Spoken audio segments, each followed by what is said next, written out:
Welcome to the DSO Hygienist Podcast.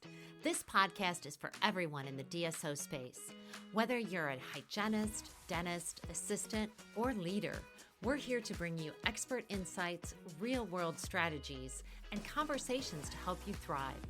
I'm your host, Christine Deal, and together we'll explore how to elevate patient care, grow professionally, and navigate the ever-evolving world of DSOs. Let's get started. Every dental organization has data, but data alone doesn't drive results. ClariFi Health transforms data into action. Uncover hidden opportunities to improve patient care while increasing profitability across your organization. Quickly assess, quantify, and prioritize the opportunities that matter most, from increasing patients' visits and elevating the level of care delivered at every appointment, to improving overall organizational performance. And with clear visibility comes accountability, empowering leaders to drive measurable results across every practice. Stop collecting data. Start creating impact. ClariFi Health. This isn't just data, it's action. Elliot Zibel is the CEO of ClariFi Health, where he leads strategy, growth, and innovation initiatives focused on transforming healthcare delivery through technology. With a background in healthcare operations and entrepreneurship, he works with providers, partners, and investors to build scalable solutions that improve efficiency, access, and patient outcomes.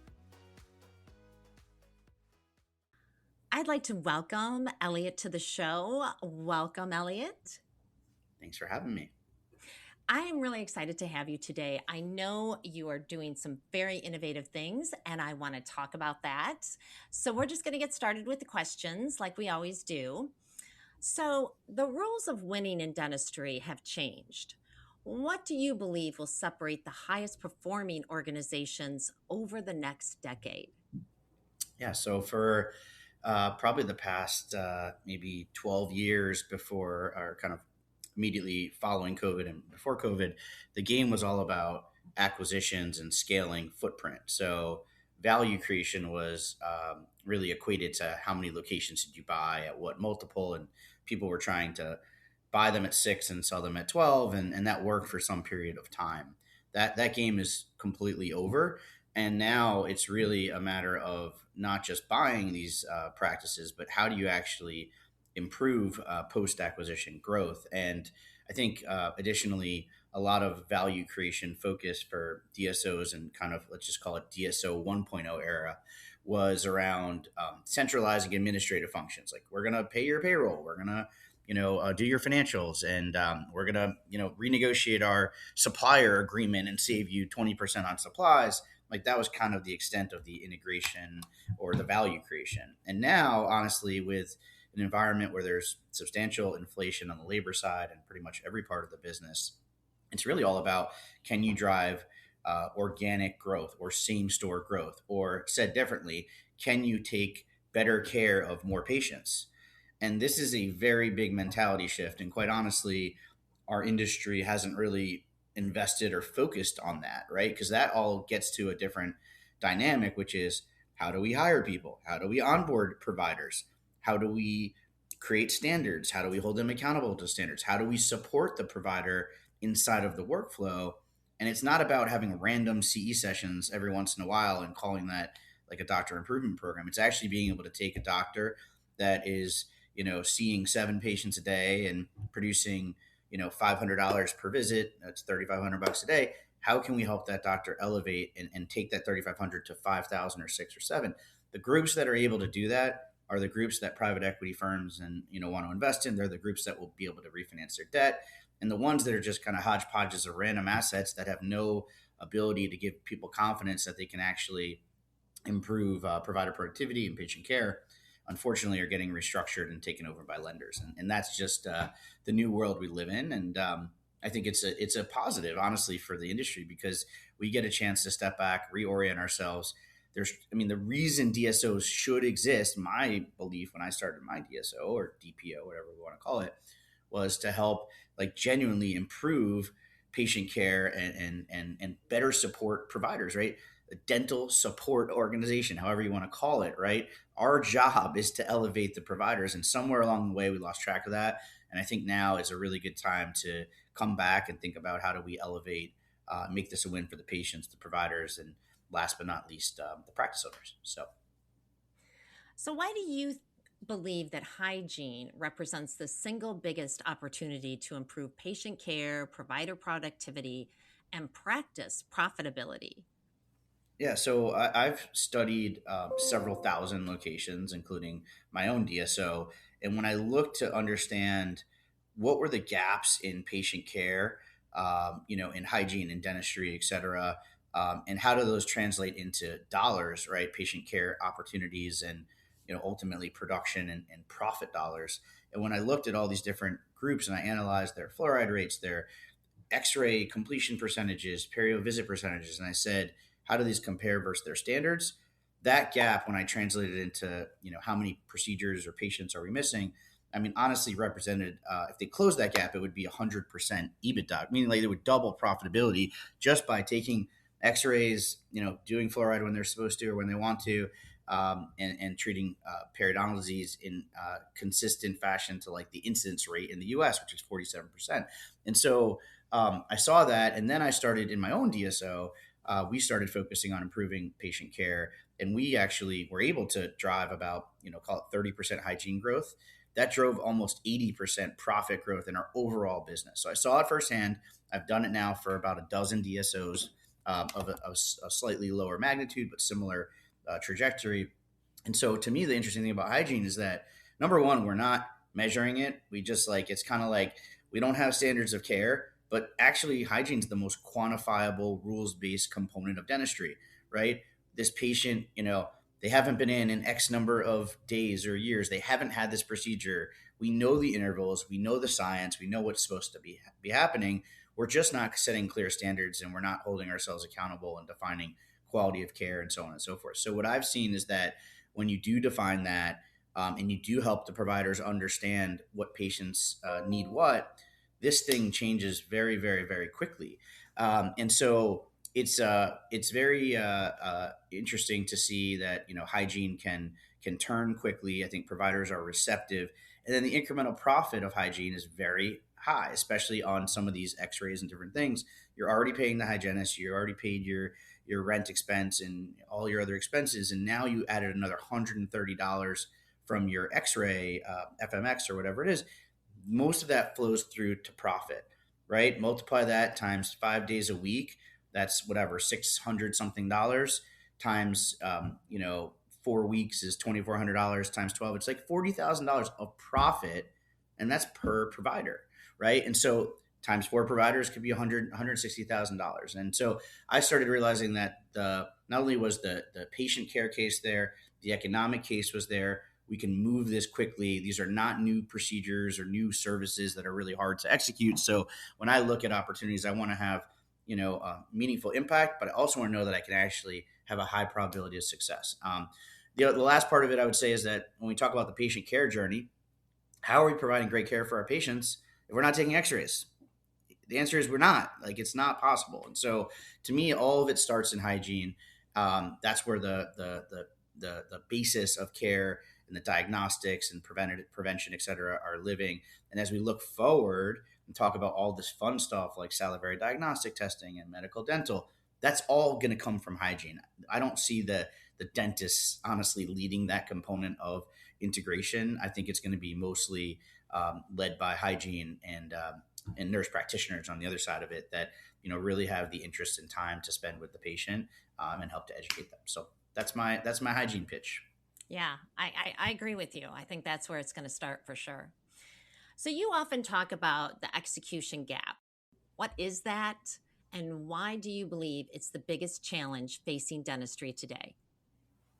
The execution gap is, we define this because I would talk to these DSO leaders and clinical leaders, and they'd say, yes, like every new patient should get an FMX. We totally believe that for 75 clinical reasons. We know the standards, we know the science, we know the why. And then we'd say, well, what percentage of patients are actually new patients are getting that? let's not talk about that, right? Oh, it's 41%. Oh, so the execution gap is the difference between what we know, what the science says, what our standards say, versus what the patients are actually receiving, right? And it's a start. It's a I showed this one day to a clinical leader at a DSO, and he said to me, "This is the worst day of my year, learning how poor the quality of care is that we're providing to our patients." And a lot of people don't. We don't measure it. We don't see it. And once you look at it, and then you start asking the questions, why is this? And I think, listen, the reality of it is that dentistry and healthcare in general are complex businesses, right? These are high pressure environments with lots of things going on during the day, and the science and what to do, like the options keep increasing and changing. And it's very, very hard for any one person to maintain in their head an understanding or consistently apply like the same principles or do the right things at the right time while all this other stuff is happening. And I think ultimately the biggest challenge we all have is how do we drive consistency at scale, every location, every provider, every patient visit. And I know some people are going to look at this and say, oh my God, clinical autonomy. Oh my God, you're going to infringe on autonomy. I would argue that right now the biggest risk in dentistry is not autonomy. Like we have autonomy, and look where it's gotten us. It's gotten us the fact that we're not providing, honestly, in my perspective, analytically, quality of care that we should be providing. And the variability amongst our providers, even within a location, is shockingly wide. So autonomy doesn't mean, like I talk about this, like my kids have some level of autonomy, right? They can eat, pick what they want for breakfast, unless they want to have an ice cream sundae for breakfast. That's off. That's outside of my guardrails. And I think what the first thing we need to really get comfortable with is starting to say, listen, autonomy doesn't mean you can do whatever you want whenever you want. It means that you have in gray situations where it could be A or B, you can choose that outcome. You can be creative in how you're thinking about it. It doesn't mean you can't take x-rays or you don't take x-rays. Like that's not autonomy. That's neglect. Right. And so I think there's this, uncomfortable dynamic with all of us. And I had the same thing. I had a DPO. My pitch to doctors was, we're not going to change anything. Don't worry. We're not going to change anything.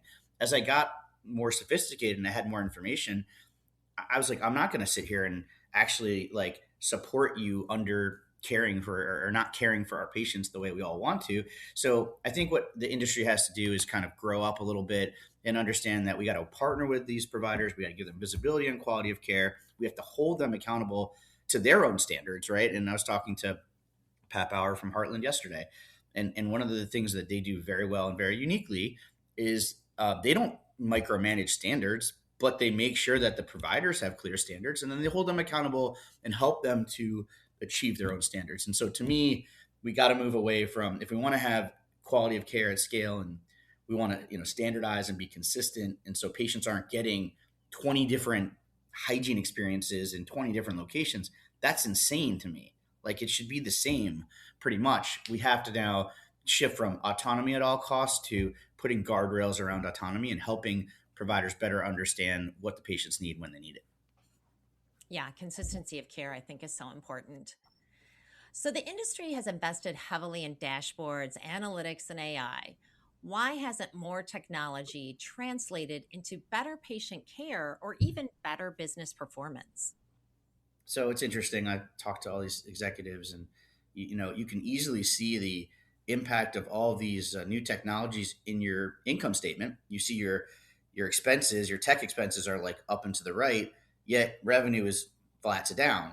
And I think, unfortunately, the reality of it is that 95% of the things that are being rolled out are not driving any measurable value. That's not to say they're not good technologies, not to say there's use cases, but when you talk about as like a business owner, or when I serve on boards of directors or what have you, like trying to help companies grow and be successful, we have to see some level of impact. And I think it breaks down on a couple different levels. I think the end of the day, it's all about, are they utilizing the product or not, honestly. And that's really where I see things breaking down, where we're not rolling things out either like the right way. We're like, this is the 8th product we've given our providers in the last 2 years. The first 7 didn't work. And now number 8, they're like, yeah, whatever. Like, I'm not going to try it. I try it. I don't like it. I'm not trained well. I don't get past go. I'm seeing a lot of this with, X-ray AI, where it's like, I turn it on. there's 25 problems surfaced, but I only want to talk to the patient about 5 of them. So there's a trust issue, right? Do I actually trust this technology? Do I want to have this technology? Is this overdiagnosing? Is this big brother?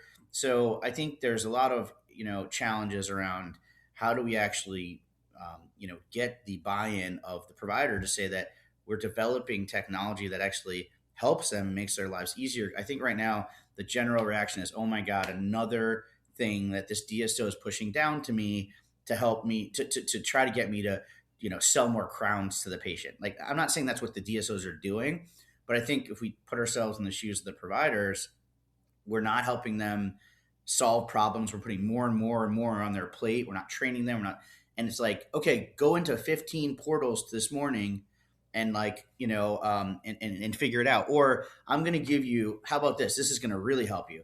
Every 95 days, I'm going to send you a spreadsheet with 75 numbers. And your job is to analyze that spreadsheet and then figure out what to focus on.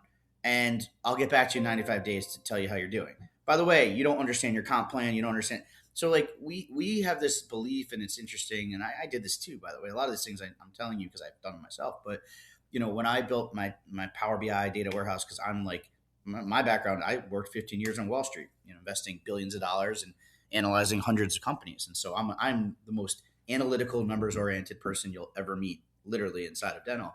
And I did the same thing. And at the end of the day, I think what I learned is that like dashboards don't change behavior.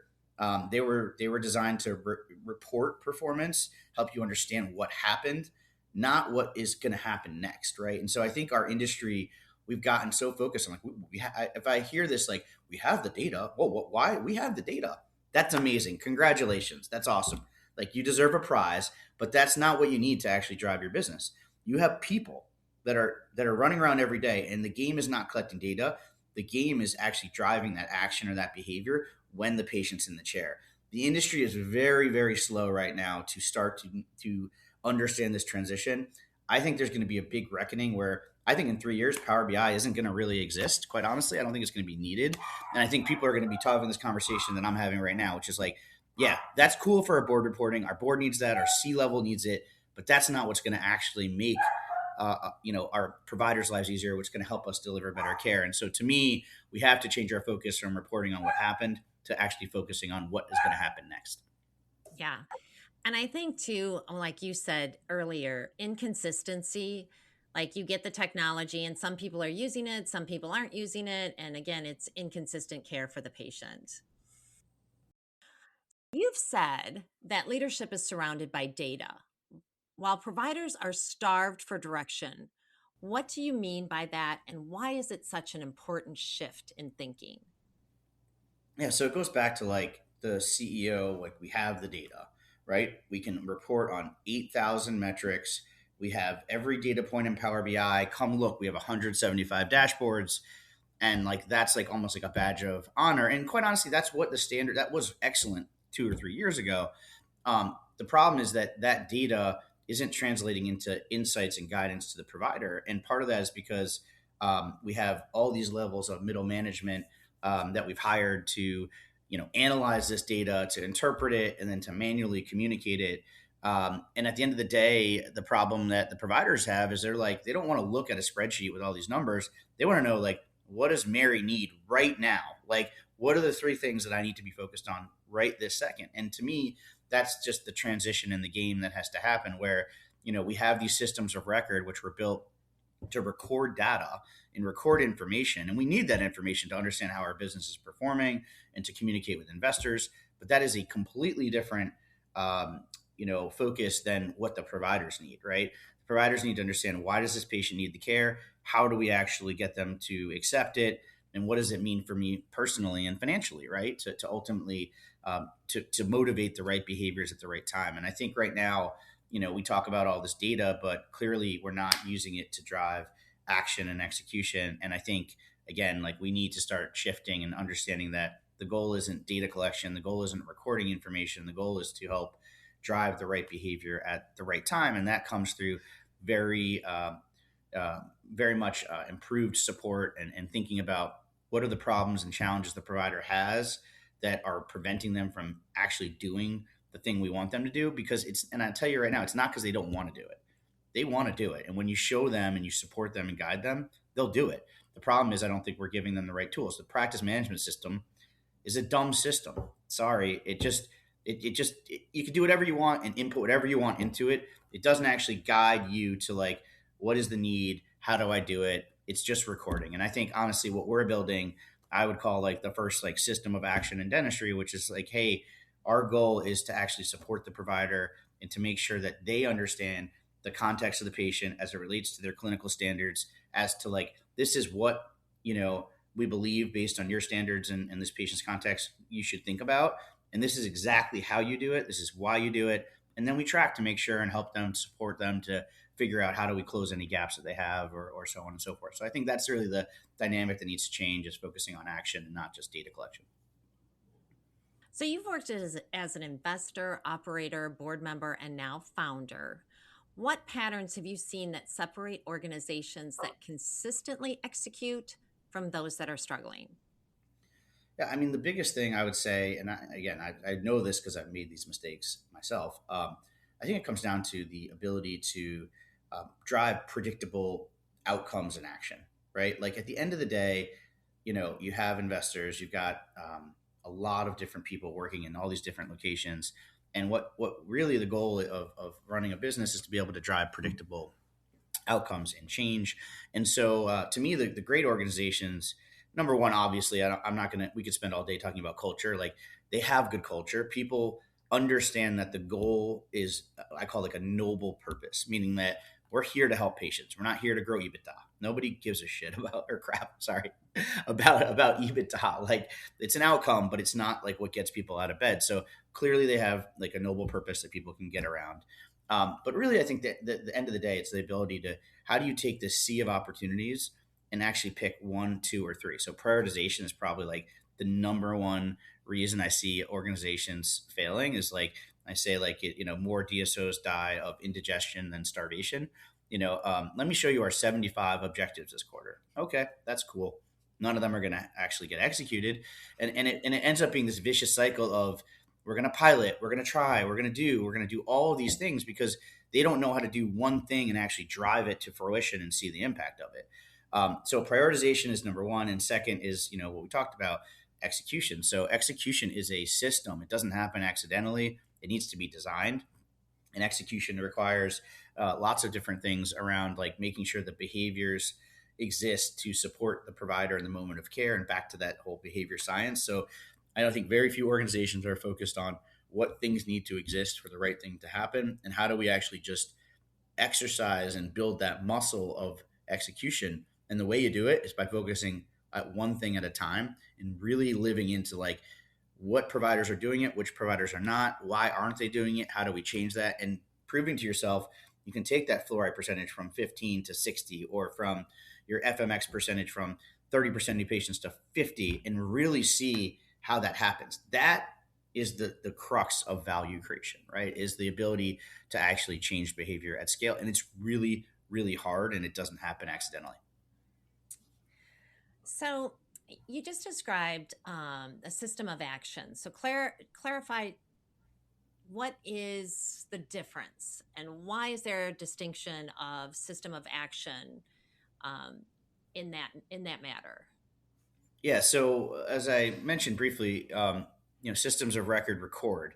The problem with all of this recording is that to turn that into action requires massive layers of middle management and lots of analysis and data extraction and BI and all these other tools. So it's kind of this game of like telephone, if you think about it, where your CEO extracts the Power BI data and they look at it, and now they set an objective and they want to grow fluoride, and now like each layer of the organization is extracting data on their own and looking at the data and analyzing it.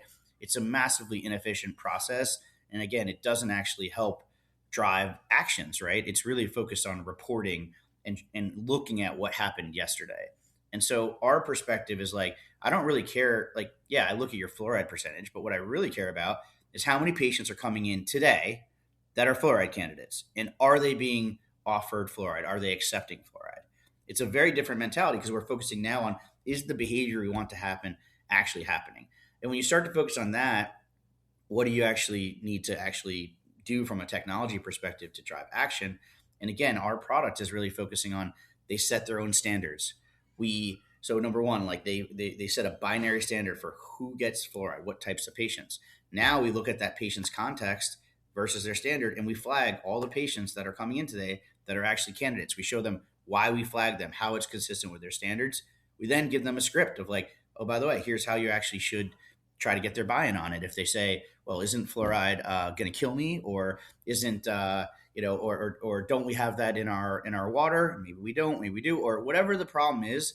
We're helping to not only, like, we're not giving them a data point 90 days after. We're giving them information real time and guiding them through the workflow so that they can actually propose the treatment and get acceptance of that treatment. And lastly, we also motivate them, right? So listen, everyone at the end of the day wants to provide great care, I believe.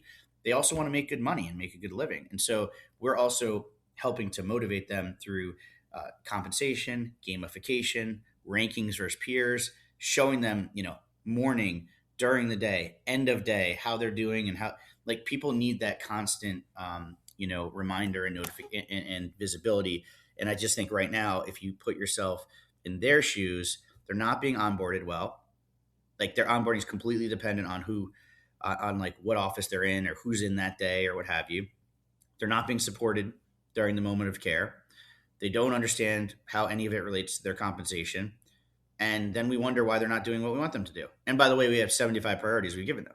So to me, action is like, again, it's all about, like, when we roll out our product and we focus on x-rays, we typically grow x-ray volume by 50 to 200% immediately. That's action, right? And we go back to ROI and we talk about, well, how do we make sure that, technology is really driving some sort of outcome for my customers? It's super easy. Hey guys, you were taking, 1,000 x-rays a month, and now you're taking 2,000. Okay. By the way, that 1,000 was for the last 5 years. Like, and you're like, boom. That is action. That is ROI. That is impact. People can see that. They can underwrite it. In my perspective, the way we work with our clients is, there's 8,500 things we could all do. Let's start with the easy things, the things that have real impact. Let's start with one. And now we're able to actually say, okay, now do you want to go to Curadoc? Fine, we can do that too. It's harder, but we're not doing everything at once, and we're doing it in a measurable way. And we're doing it in a way that makes sure that the providers aren't overwhelmed and they understand the why, the how, and we're tracking it and making sure that we're all, providing the right care to the patient at the right time. Yeah, I definitely see that. Fluoride, I'm a big proponent of that. I really believe in it. And I think when you believe in it, it's much easier to talk to your patients about it. So I think that's really important. So what does the future of hygiene leadership look like as AI becomes more integrated into the daily workflow? So, I think that I guess when I step back, like, what is a hygiene leader's job, right? It's to set clinical standards. It's to, onboard, coach, train providers. And it's really about, like, how do we standardize and scale, like, quality of care. And I think right now it's a really hard job. I mean, honestly, if you think about, like, in the normal, like, direct report environment, typically you want to have like 7 to 10 direct reports. And at some level, you're going to get to, like, the hygiene leader or whoever is, like, managing the people in the field. It's typically going to be 100, direct reports, right? So how does that math work, right? Now, the other issue is that, again, they don't have any dedicated. First of all, I was talking to a hygiene leader at a very large TSO. They're like, our perio visit percentage is 19%, but we can't track perio probing. Like, that's a big problem, right? So I think the hygiene leaders are fighting with, like, almost two arms behind their back. And, honestly, that's why we created our clinical leader or hygiene leader co-pilot, was just to help them understand who's doing what you want them to do. We automated chart audits. So now you can set your standards, and we can actually see, are people adhering to them historically? We can also see, and I alert them today to say, hey, you have 1,000 patients coming in today that should be getting perio probed, and we don't see this on the schedule for 800 of them, right? So actually helping them not just understand what happened historically, but what are the things they should be focusing on today. So I think, for me, I think that hygiene leaders are going to have more time to actually manage underperformers and to drive behavior change. And they're going to spend a lot less time searching for data and analyzing. And I think, I think this is going to be hugely impactful. I mean, we talked about, we had 12 million patients represented in the room we were in Jamaica. And as I talked to everybody around the room, the problems are the same. Like, they don't have the resource, they don't have the support, they don't have the time. And I think, our goal is to really help to solve these problems. We understand them. The technology exists today to fix them. And I think ultimately what I see is the ability to much better understand where you need to focus your time on the people that aren't doing what we want to do. Conversely, also being able to recognize the people that are doing what you want to do. And lastly, I mean, I think that DSOs are going to wake up to the fact that, like, there's a massive ROI from like regional clinical leadership, especially if you do it in a hybrid approach where they're still like somewhat, working in the chair and maybe working out of the chair. But we need to scale. We can't manage 100 people. It's not possible. I'm a big proponent of having, folks in every location. I like to have a hygiene leader, right? That those hygiene leaders then report up to the regionals. Now we have a structure where we can actually push things down and create accountability. And so I think we need to really mimic a little bit more like what we're doing in like the regional leader space, with those models of like, we have 10 locations, and there's a practice leader in every location that effectively the regional leader is managing and working with. And that model will work very well in hygiene. I think I've seen it.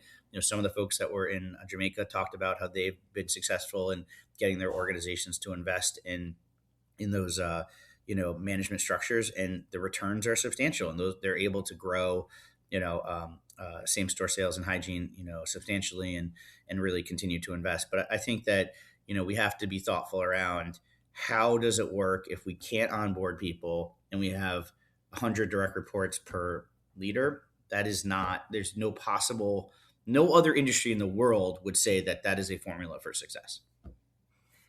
Yeah. And I love the system that you created because it breaks it down in not a P&L statement, but the things that the hygienists need to concentrate on, their KPIs, which that was amazing.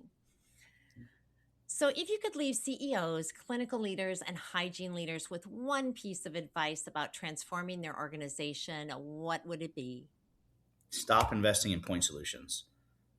We made the same mistake in SaaS. We have 10 logins in 10 different systems, and none of them are driving value, and none of them we can actually measure or manage at scale. And now in the AI world, we're doing the same stupid thing.